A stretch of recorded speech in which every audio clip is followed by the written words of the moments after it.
You are listening to The Manual with Mike Sheridan. The opinions expressed here are purely that of the individuals in question and can sometimes be of an adult nature.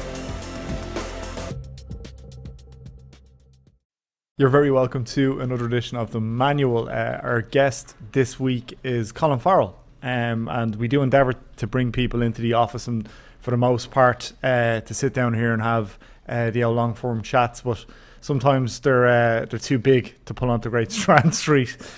So we headed along to the Intercontinental Hotel, or I did, and I had a chat with Colin Farrell, fairly wide ranging chat, where towards the end of it I give out about how Miami Vice doesn't get enough respect as I think one of his best films. Genuinely, I would have it genuinely in my top 10 films.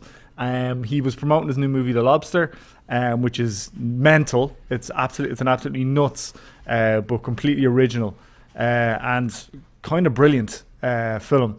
And it's hard to believe that, I mentioned this to him at the top as well, that Tigerland was 15 years ago. So it's been 15 years since Colin Farrell became an overnight success. So it's a quick enough chat. It's a fairly short podcast for what we normally do on The Manual, but he's always engaging, he's always fun, and enjoy.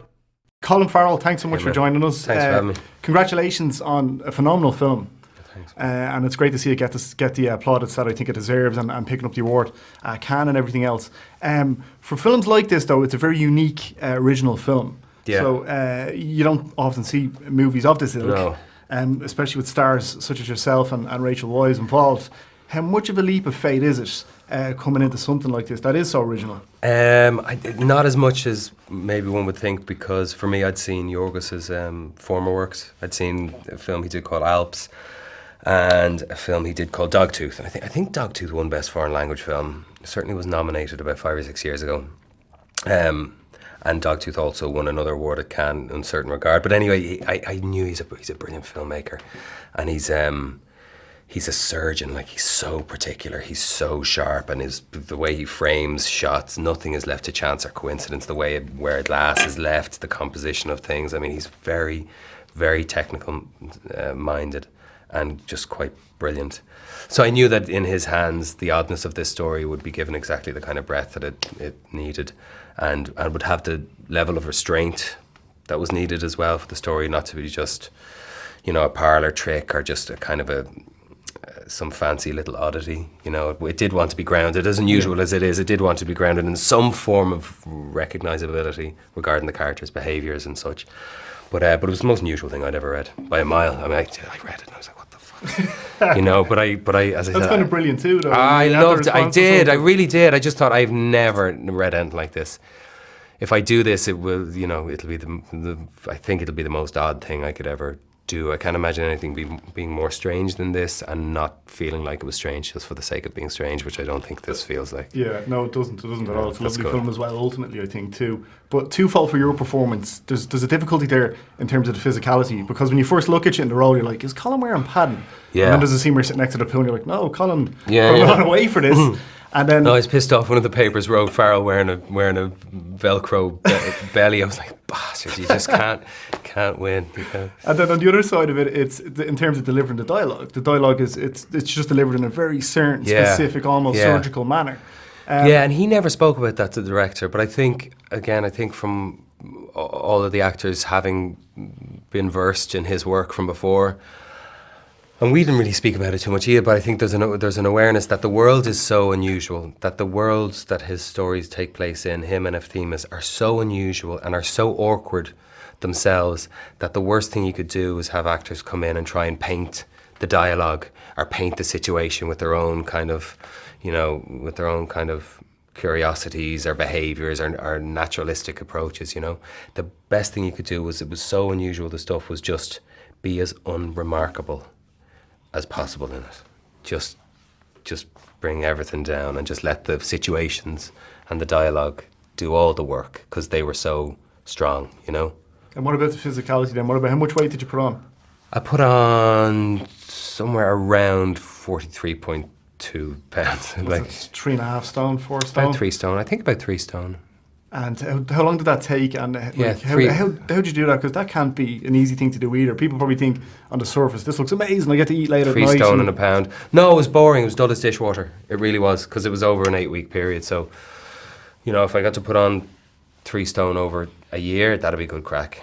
Just lounging and having the odd kebab and a bit of pizza and a bit of chocolate. How much time do you have to allow then between when you finish? Because like I was 8 weeks in, 8 weeks out. 8 weeks in, 8 weeks out. So you had another film 8 weeks later where you had to be I lean literally and had a movie star again 8 weeks It's after. ridiculous. I literally had a thing for Dolce & Gabbana. It was ridiculous. It couldn't have been worse. 8 weeks to the day after I finished the Lobster. So I got up the hills. And what did you do? What kind of training did you do? I just did a 3 or 4 mile hike up the hills every day in Los Angeles, and then a hot yoga class, and just knocked my calories way down, and just that. And in terms of career longevity here, it's hard to believe it's been 15 years since it's mad. Tigerland. Yeah. And when you first, still working. it's gas because when you first burst onto the scene with Tigerland with Joel Schumacher, an incredible performance, it was like this overnight success. Colin Farrell is an overnight success. 15 years later, no, I'm glad it's done. But 15 years later, you're still headlining movies, still incredible films, original works. Is there a secret to success? Is it the roles you're choosing? What is it that's... People giving you a second chance, I think, is a very important thing. I think it's a very important thing, or has been in my path. No, I'm honest to God, I'm no false modesty. I'm thrilled to be still able to get work, and you know, if you can. I was in a chemist there and ran a couple of nights ago, and one of the lads that worked in the chemist was saying that his friend was an actor and had any advice, and I know his son was an actor, and he was talking about his son had just come out of the Gaiety School of Acting and was saying he's getting a bit of work, and I said, Jesus, if you're employed as an actor, you're way ahead of the curve. Like, if you can just get work, if you can make a living, you know, whatever it's doing, voiceovers for the radio, stage plays, bit of film work, TV, whatever it is. So that's a long-winded way of saying 15 years later, I'm glad to still be working. But that's like, there's a certain degree to breaking into film, and there's a certain degree to remaining at the top for 15 years and continuing to do so. Yeah, no, without being too grandiose about it, you know, I feel like, you know, I've survived a crash or two in my time, and that's what it's kind of about as well. Especially if you're lifted up through the mania of press and marketing and word of mouth. If you're lifted up to a kind of a dizzying height, inevitably there's going to be, you know, or not inevitably, but in my case, you know, there was a couple of crashes and stuff, and I survived them, and you come out the other side, and you're always looking to find decent work, and here we are in what was once the Four Seasons, and it's now the Intercontinental Hotel, having a chat about it, and we're both still working, so... I've got a favourite film of yours that happens to be one of my favourite films as well. So before I say it, is there any films that you go back, because it's one that maybe people didn't look at the time and think that much of, and now it's kind of it's picked up this incredible cult following. Is there any movies that you go back? When was it made? 2006. Oh, I'm in it, am I? You're in it. You're in it. So Miami Vice is one of my favourite films. Oh wow, really? Yeah. And it's one of those. There's some people that really love that film, and at the time film. it got really kind of slammed. Oh, that's lovely to hear, man. Have you watched it recently? Have you gone back? I haven't. I mean, I've said before on the record, I wouldn't have minded a little more banter between the two lads. So I had a laugh with Jamie off camera. We could have got a little bit, just a little bit more. I mean, not about going the way of Riggs and your man from Lethal Weapon. It never wanted to be that, but I think it was taken a little too far in the other direction. But geez, Michael, man, has got tons of craft, and that was an interesting shoot. I can imagine. Yeah, it turned into a great film, though. That's good to hear, man. Yeah, that's cool to hear. Well, look, Colin, thanks so much for your time, and the film's fantastic. Congratulations. Thank you, boss.